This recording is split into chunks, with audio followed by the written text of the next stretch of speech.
अरे सरला दीदी, अगर राजा ही नहीं बचा तो पानी पर टैक्स कौन लगाएगा? हाँ, बताओ बताओ। अरे मैं तो कहता हूँ पहले राजा को बचाओ, फिर पूरे गांव को राजमहल में न्योता मिलेगा। वहां सब लोग खीर पूरी खाएंगे। बताओ क्या कहते हो? बहुत समय पहले की बात है। रामनगर नाम का एक बहुत ही प्यारा गांव था। उस गांव में सभी बहुत खुशी खुशी रहते थे, क्योंकि उसकी नदी हमेशा पानी से भरी रहती थी। अरे भाई, अब क्या होगा? 3 महीने से नदी सूखी हुई है। खेती बाड़ी सब हाथ से जा रही है। पानी कहाँ से लाएंगे भाई? पता नहीं सरला, लगता है भगवान भी नाराज है। अब तो कुएं में भी पानी आना बंद हो गया है। खेती बाड़ी तो दूर, यहाँ पानी पीने के लिए भी पानी नहीं मिल रहा। क्या करूं? मुझे तो कुछ समझ में नहीं आ रहा है। हाँ, अब तो हमें बस सोना ही बचा सकता है भाई। अगर कहीं से सोना मिल जाए तो काम बन जाएगा। अरे हाँ हाँ हाँ। अरे धनपाल भाई, ज्यादा सोना सोना मत करो। कहीं सोने के बिस्किट मिल गए और तुम कहीं उसको खा लिए और हजम करने पड़ गए तो फिर पानी ढूंढते फिरेंगे। किशन, यहाँ हमारी जान निकल रही है और तुम्हें अपनी बांसुरी और मजाक की पड़ी है। अरे कुछ तो करो तुम सब लोग। अरे सरला दीदी, जब पानी की टंकी खाली हो तो चिंता क्यों करना? टंकी को हंसाओ, हो सकता है शर्म से पानी वापस आ जाए। किशन, मजाक छोड़, कुछ तो करना पड़ेगा। मैं जाता हूं, मैं नदी के तल में खोदूंगा, कहीं ना कहीं तो पानी जरूर होगा। वीर फावड़ा लेकर गया और सूखी नदी के बीचों बीच जोर शोर से खुदाई करने लगा। आज तो पानी ढूंढ कर ही मानूंगा, चाहे कुछ भी हो जाए। खोदते खोदते अचानक उसके फावड़े से एक जोरदार ठक की आवाज आई। अरे हरी, हरी, ये क्या चीज है? ये मिट्टी की आवाज नहीं हो सकती है, लेकिन ये है क्या? अरे बाप रे, ये तो एक मटका है। वीर ने मटके को बाहर निकाला और शाम ढल चुकी थी। वह जब अजीब सा दिखने वाला मटके को लेकर अपने गांव, अपने घर आया। भाई, ये किस तरह का मटका है? मुझे ये साधारण मटका नहीं लग रहा है। इसमें कोई भूत प्रेत भी हो सकता है। इसे घर के अंदर मत रखना। पता नहीं, पर इसमें कुछ खास बात तो है। रात हुई, आसमान में चांद निकला। जैसे ही चांद की रोशनी मटके पर पड़ी, मटका तेजी से चमकने लगा। मटके से नीली रोशनी निकली और हवा में एक नक्शा दिखने लगा। नक्शा था और वो नक्शा ज्वाला पर्वत की एक अंधेरी गुफा का था। धनपाल और किसान को वहाँ रोशनी दिखाने देती है और वो वीर के पास जाता है। अरे वीर, मैंने कहा था ना, जरूर हमें कोई खजाना मिलेगा। देख, काली गुफा में सोना भरा है। अब अपनी गरीबी को टाटा बाय बाय बोलना, कल सुबह ही चलते हैं। अरे धनपाल, मजाक मत कर। ये मटका नक्शा दिखा रहा है, खजाने का टिकट नहीं। हो सकता है गुफा के अंदर कोई खूंखार चूहा रहता हो। हाँ? अरे नहीं नहीं भाई, उस गुफा को लोग काली गुफा बोलते हैं। वहाँ भूत प्रेत रहते हैं। कहते हैं जो वहाँ गया वो कभी वापस लौट के नहीं आया। तुम भी सब मत जाओ। मुझे जाना पड़ेगा, मुझे सोना नहीं चाहिए। मैं बस ये पता लगाने जा रहा हूं कि हमारी नदी का पानी कहाँ चला गया। मुझे लगता है उस गुफा से नदी का कुछ लेना देना जरूर है। वाह वीर वाह, अब हुई ना असली बात। चलो मैं भी चलता हूं यहां से। मैं जब बांसुरी बजाता हूं तो कोई ना कोई मुझे टोकता है। कम से कम उस गुफा में तो आराम से बांसुरी बजा सकता हूं। चलो चलते हैं। अरे चुप कर। अरे तू यहीं रुक, वहां बहुत सारा खजाना है, वहां तेरी कोई जरूरत नहीं है।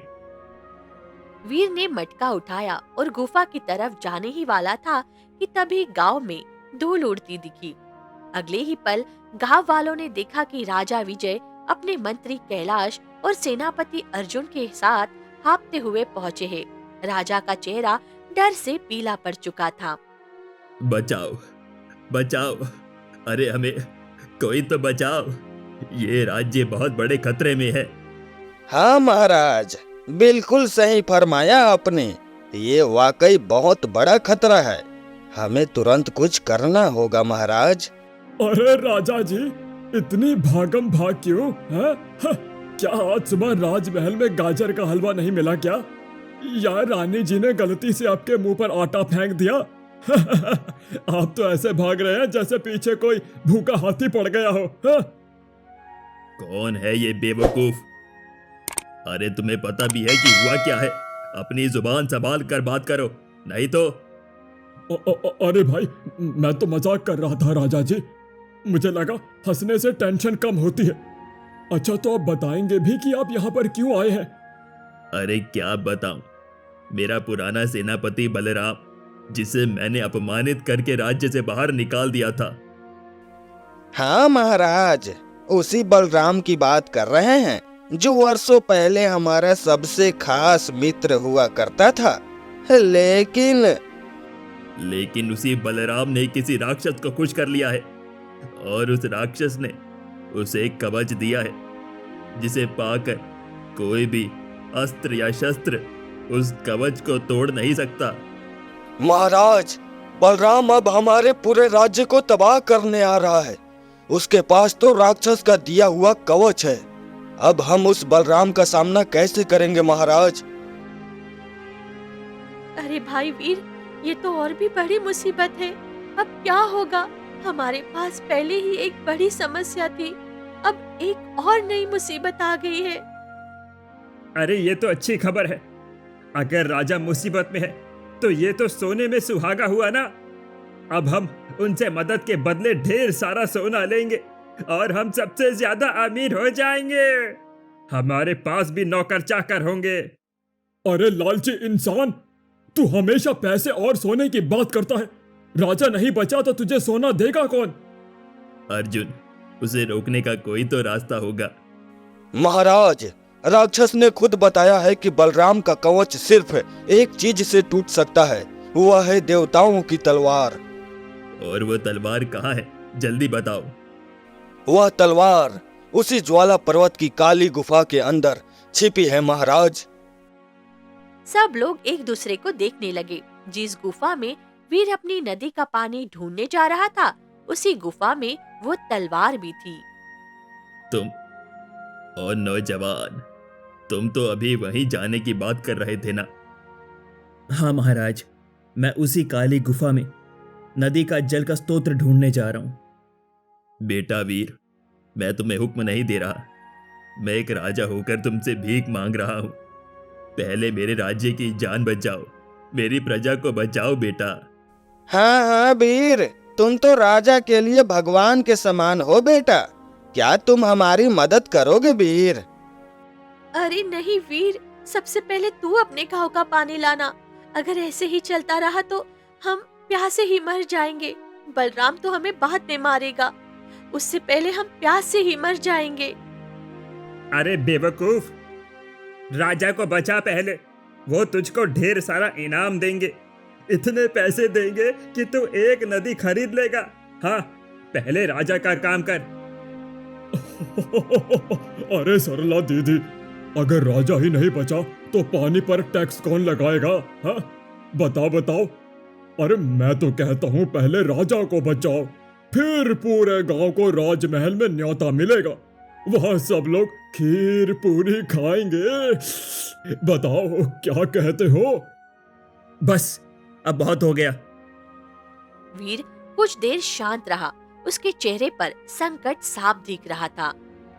महाराज, मेरा गांव में पानी ना होने से सभी को कितनी मुश्किलें झेलनी पड़ रही हैं, पर आपका राज्य भी खतरे में है। ये हम सब के लिए खतरा है। उसने अपने गांव का दर्द अपने दिल में दबा लिया। मैं जा रहा हूं महाराज, मैं उस तलवार को लेकर ही वापस आऊंगा। मेरे लिए राज्य की जान मेरे गांव से भी ज्यादा जरूरी है।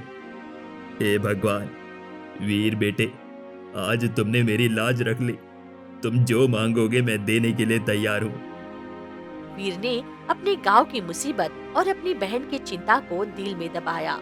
उसने राजा को वचन दिया और मटका लेकर काली गुफा की तरफ चल पड़ा। सब गांव वाले और राजा उसे जाते हुए देख रहे थे। उसके पीछे किशन भी चल देता था। चाहे कुछ भी हो जाए, मैं देवताओं की तलवार लेकर ही वापस आऊंगा और पूरे राज्य को बचाऊंगा। जैसे ही वीर उस अंधेरी गुफा के मुहाने पर पहुंचा, उसने मटके को अपने सीने से लगा लिया। अब तुम्हारा ही सहारा है मेरे दोस्त, तुम मुझे रास्ता दिखाओ। और तभी मटके से नीली रोशनी निकली और अचानक आगे का रास्ता दिखने लगा। किशन गुफा के बाहर एक पत्थर पर बैठा बांसुरी बजाने लगा। वीर ने जैसे ही गुफा के अंदर कदम रखा, जोरदार धड़ाम की आवाज आई और गुफा का दरवाजा बंद हो गया। हे भगवान, ये क्या हुआ? दरवाजा तो बंद हो गया। अब बाहर कैसे निकलूंगा मैं? अंदर बहुत अंधेरा था और हवा में एक अजीब सी सड़ी हुई बदबू आ रही थी। वीर ने हिम्मत नहीं हारी और मटके की रोशनी में आगे बढ़ने लगा। कुछ दूर जाने पर मटके की रोशनी एक जगह जाकर रुक गई। वीर ने देखा कि सामने ढेरों सोने के सिक्के, जवाहरात और हीरे पड़े हैं। अरे ओ वीर, क्यों पानी और तलवार के पीछे भाग रहा है? ये सारा सोना तेरा है। बस इसे एक बार छू ले, सब तेरा हो जाएगा। इतना सारा सोना? अगर मैं इसे गांव ले जाऊं तो अरे नहीं, ये मुझे लालच दे रहा है।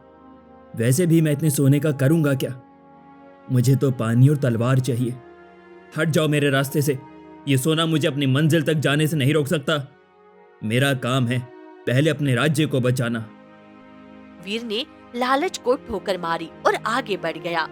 जैसे ही वो और आगे बढ़ा, गुफा और भी ठंडी और डरावनी हो गई। अचानक उसे भयानक दहाड़ सुनाई देने लगी। अरे ओ लड़के, कहाँ जा रहा है? रुक जा, अब तू यहाँ से जिंदा नहीं निकल पाएगा। मैं तुझको जानता हूँ, तू एक छोटा सा किसान है।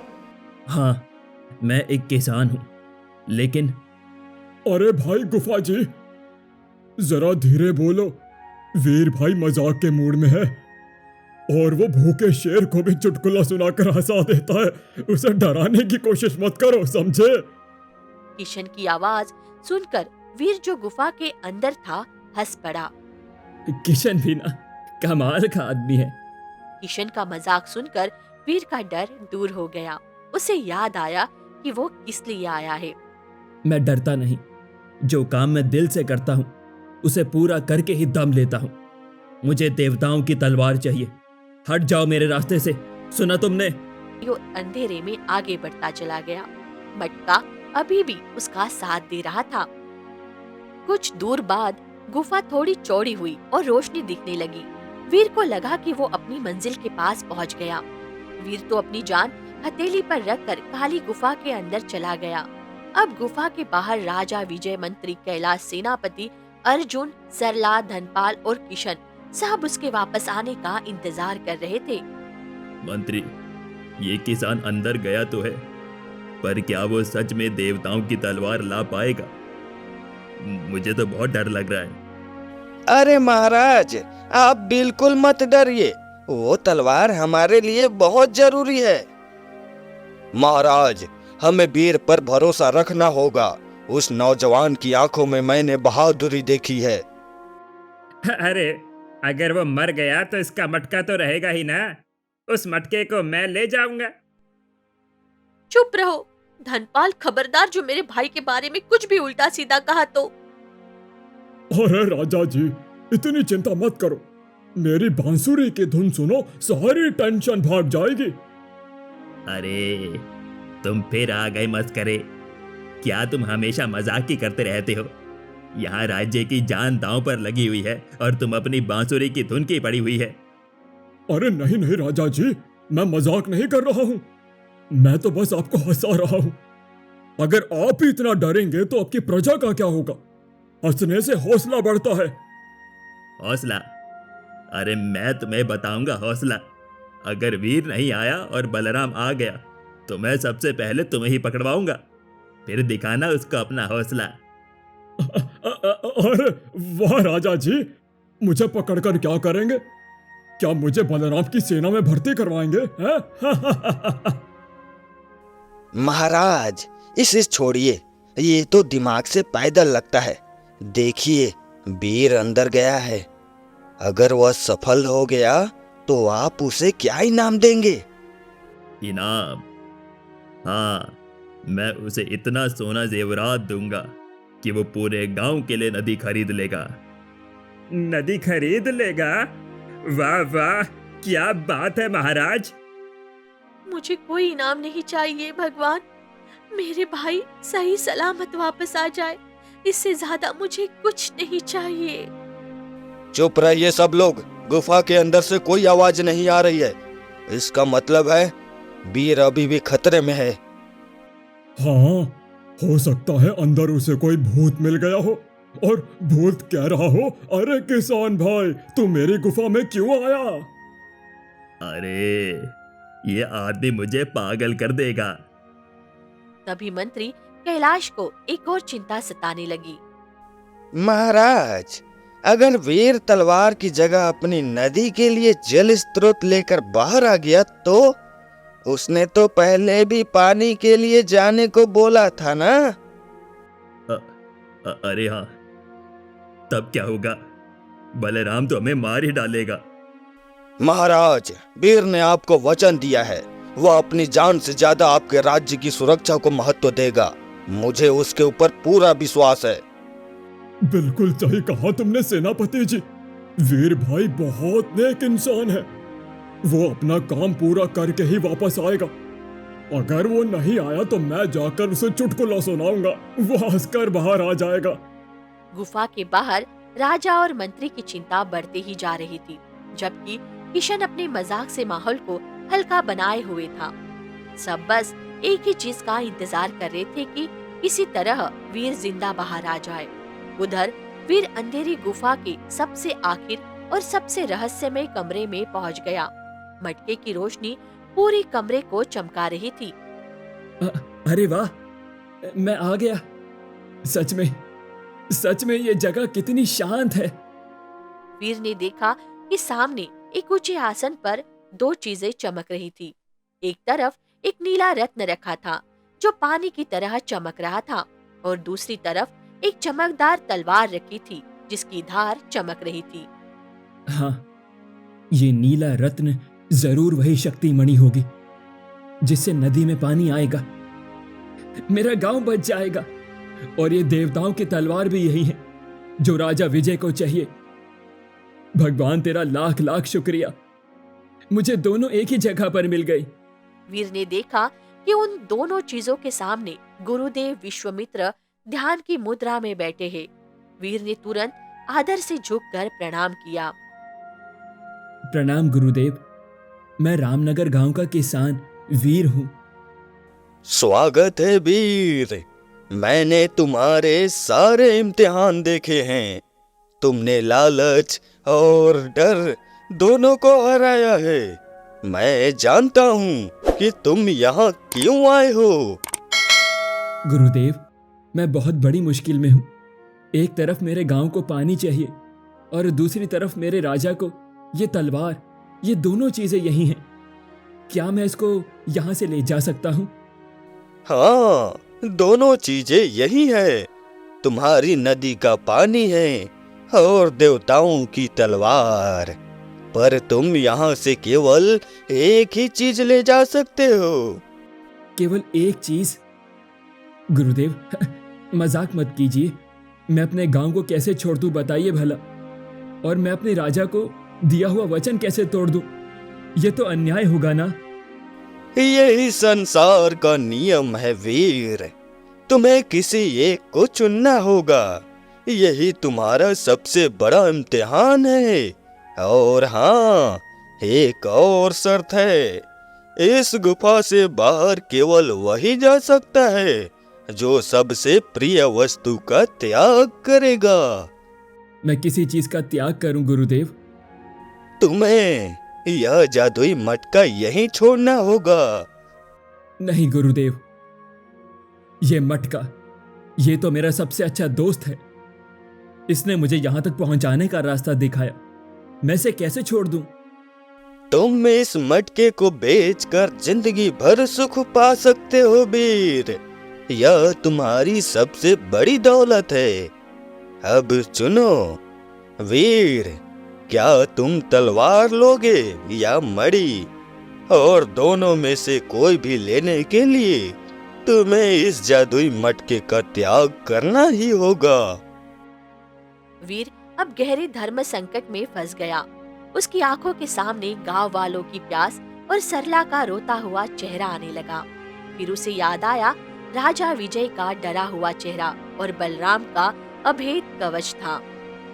अगर मैं मणि लेता हूं तो गांव बच जाएगा, पर बलराम राजा को मार देगा और पूरा राज्य में तबाही आ जाएगी। लोग मुझे स्वार्थी कहेंगे। अगर मैं तलवार लेता हूं तो राज्य बच जाएगा, पर मेरा गांव प्यासा मर जाएगा। क्या करूं अब मैं? वीर ने जमीन पर रखी मणि को देखा। उसने सोचा कि पानी उसका पहला सपना था। फिर उसने तलवार को देखा। उसने सोचा कि एक आदमी की जान बचाना जरूरी है या लाखों लोगों की जान। गुरुदेव, मैंने चुन लिया। बताओ वीर। मैं इस जादुई मटके का त्याग करता हूं। बहुत अच्छा। अब बताओ क्या चाहिए, मणि या तलवार? मैं शक्ति मणि नहीं लूंगा। मैं देवताओं की तलवार लूंगा। राजा और राज्य की जान मेरे गांव से ज्यादा जरूरी है। वीर ने दूसरों की जान बचाने के लिए अपने गांव का पानी छोड़ दिया। वाह वीर, मैं यही तो देखना चाहता था। तुमने स्वार्थ से ऊपर उठकर त्याग किया। शाबाश बेटा, तुमने मानवता को चुना वीर। जाओ, तुम तलवार ले जाओ। और हाँ, तुमने अपने प्यारे मटके का त्याग किया है, इसलिए मैं तुम्हें शक्ति मणि भी देता हूँ। दोनों? हाँ, क्योंकि तुमने त्याग किया है बेटा। जाओ और अपने राज्य को बचाओ। वीर ने गुरुदेव विश्वामित्र से देवताओं की तलवार और शक्ति मणि दोनों ले ली थी, पर अपना जादुई मटका वही छोड़ दिया था। वो गुफा के बंद दरवाजे की तरफ गया। अब जल्दी बाहर निकलना होगा। राजा को तलवार देनी होगी। वीर ने दरवाजे को जोर से धक्का दिया और गुफा का दरवाजा धड़ाम की आवाज के साथ खुल गया। मेरा भाई आ गया, मेरा भाई आ गया। वीर, तुम जिंदा हो? तुम आ गए? वीर हाँफते हुए राजा के सामने पहुंचा। उसके एक हाथ में तलवार थी और दूसरे में मणि। महाराज, ये लीजिए देवताओं की तलवार और अपने राज्य को बचाइए। राजा विजय अभी ठीक से तलवार पकड़ भी नहीं पाए थे कि तभी दूर से घोड़ों की जोरदार आवाज सुनाई दी। महाराज तैयार हो जाएं, लगता है बलराम आ रहा है। बलराम अपने अभेद कवच में घोड़े पर सवार होकर घुसपैठी की तरह आ धमका। उसके चेहरे पर भयानक गुस्सा था। राजा विजय, आज तेरा खेल खत्म। तूने मुझे धोखा दिया था, मुझे राज्य से निकाला। अब मैं तुझे और तेरे पूरे राज्य को बर्बाद कर दूंगा। भागो, यहाँ से भागो महाराज, नहीं तो ये हम सबको मार देगा। अरे बलराम भाई, थोड़ा रुको। पहले गाजर का हलवा खा लो। इतनी जल्दी क्या है मरने की? कौन है ये ना समझ? क्या तुझे पता भी है मैं कौन हूँ? हाँ, आप वही है ना जिन्हें राजा विजय ने अपमानित करके निकाला था? सही पहचाना ना मैंने? बताओ। मैं तुम्हें जिंदा नहीं छोड़ूंगा। राजा, अब तू बच नहीं सकता, क्योंकि मेरा यह कवच कोई भी नहीं तोड़ सकता। महाराज डरिए मत, ये तलवार लीजिए और राक्षस के कवच को तोड़ दीजिए। यही सही मौका है महाराज। पर अगर ये काम नहीं किया तो? महाराज, अब सोचने का वक्त नहीं है, वार कीजिए, नहीं तो बहुत देर हो जाएगी और यह हम सबको मार देगा। राजा विजय ने हिम्मत जुटाई। उन्होंने देवताओं की तलवार को जोर से बलराम के अभेद कवच पर मारा। तलवार लगते ही बलराम का कवच टूटकर बिखर गया। नहीं, ऐसा नहीं हो सकता। कवच टूटते ही राजा विजय ने बलराम पर एक और वार किया और बलराम वही ढेर हो गया। मैं जिंदा हूँ, मैंने उसे हरा दिया। हाँ महाराज, आपने तो कमाल कर दिया, आपने तो सच में उसे मार दिया महाराज।